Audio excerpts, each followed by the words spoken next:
ایک بادشاہ نے اعلان کیا کہ میں فلاں مسجد بناؤں گا اور اس مسجد میں کوئی بھی حصہ نہیں ملائے گا، میں خود بناؤں گا۔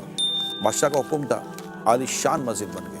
عالی شان مسجد بننے کے بعد اس نے پھر نام لکھوایا مثال کے طور پر بادشاہ کی مسجد۔ ایک دن یہ سویا، خواب میں اس نے دیکھا کہ فرشتے آسمانوں سے نازل ہوئے، اس نے جو مسجد بنائی تھی وہاں سے جا کر اس کا نام مٹایا اور ایک عورت کا نام لکھ دیا۔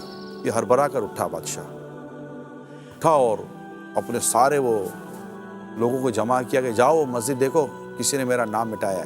تو وہ سب گئے، جا کر دیکھا تو بادشاہ کا نام لکھا ہوا تھا۔ بادشاہ کو آ کر کہا، بادشاہ سلامت، سب سلامت ہے؟ کیا مطلب؟ آپ ہی کا نام لکھا ہوا ہے۔ اچھا چلو، خواب تھا۔ اگلی رات پھر وہی خواب، فرشتے آئے، بادشاہ کا نام مٹایا اور اس عورت کا نام لکھا۔ بادشاہ پھر ہڑبڑا کر گئے، اس نے پھر لوگوں کو جمع کیا۔ میں کہہ رہا ہوں کہ مسجد پر میرا نام مٹا کر کسی عورت کا نام لکھا گیا ہے، جاؤ دیکھو۔ وہ گئے، پھر واپس آئے، بادشاہ آپ کا اقبال بلند ہو، یہ ہو وہ ہو، حضور مسجد پر آپ ہی کا نام ہے۔ بادشاہ کو بڑی حیرت ہوئی، یہ ہو کیا رہا ہے؟ اب تیسری رات پھر وہی خواب آیا۔ اب جو یہ اٹھا، اب اس نے کچھ اور ہی کیا۔ اس کو تو عورت کا نام یاد ہو گیا تھا۔ اس نے اپنے لوگوں کو کہا کہ اس نام کی کوئی عورت ضرور ہے جس کا تعلق اس مسجد سے ہے، مجھے وہ عورت چاہیے۔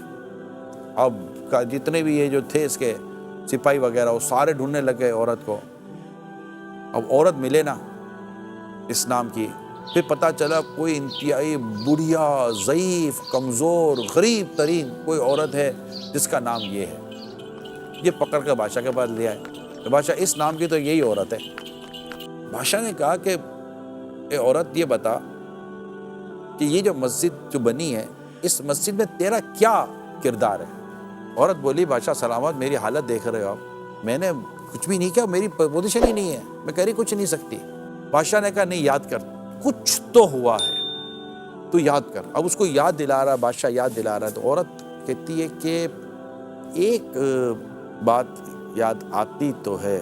ہاں ہاں بول بول، کیا؟ وہ مجھے بتا کون سی بات ہے۔ بات تو خاص نہیں ہے، میں جا رہی تھی جہاں آپ کی مسجد بنی ہے، تو وہاں جا کر میں نے ایک گدھے کو دیکھا، پیاس سا ہے اور اس کو پانی پینا، اس کا منہ پانی کی بالٹی تک پہنچ نہیں رہا، یا برتن جو بھی تھا۔ میں نے صرف اس پانی کے برتن کو اس جانور کے منہ کے قریب کر دیا جس نے اس سے پانی پیا۔ اس کے علاوہ آپ کی مسجد کے ارد گرد میں بھی مجھے کوئی میری ایکٹیویٹی یا میرا کوئی عمل دخل نظر نہیں آتا۔ بادشاہ نے کہا یہی بات ہے خاتون، کہ میں نے تو یہ دنیا کو بتانے کے لیے کہ یہ مسجد میں نے بنائی ہے، میں نے مسجد پر اپنا نام لکھوا دیا، مگر اس مسجد کی تعمیر میں جس گدھے کا استعمال ہو رہا تھا مال برداری کے لیے، اس کے ساتھ حسن سلوک کی وجہ سے اللہ تعالیٰ نے تیری نیکی قبول کر لی، اور مسجد پہ میں نے دیکھا کہ فرشتے میرا نام مٹا کر تیرا نام لکھ رہے ہیں۔ اللہ، تو نے چپ کر نیکی کی، اللہ کو پسند آ گئی، واہ واہ واہ، اور میں نے بس اپنا نام چاہا۔ پھر بادشاہ نے اعلان کیا کہ اس مسجد سے میرا نام مٹا کر اس خاتون کا نام لکھ دو۔ اللہ اللہ، مسجد کی تعمیر کے لیے جو جانور استعمال ہوا، اس جانور کے ساتھ حسن سلوک کرنے والے پر یہ برکتیں نازل ہوئیں۔ کیا بات، تو جو مسجد کی تعمیر میں حصہ ملائے گا، اس کو اللہ تعالیٰ کتنا اجر و ثواب عطا فرمائے گا۔ واہ واہ۔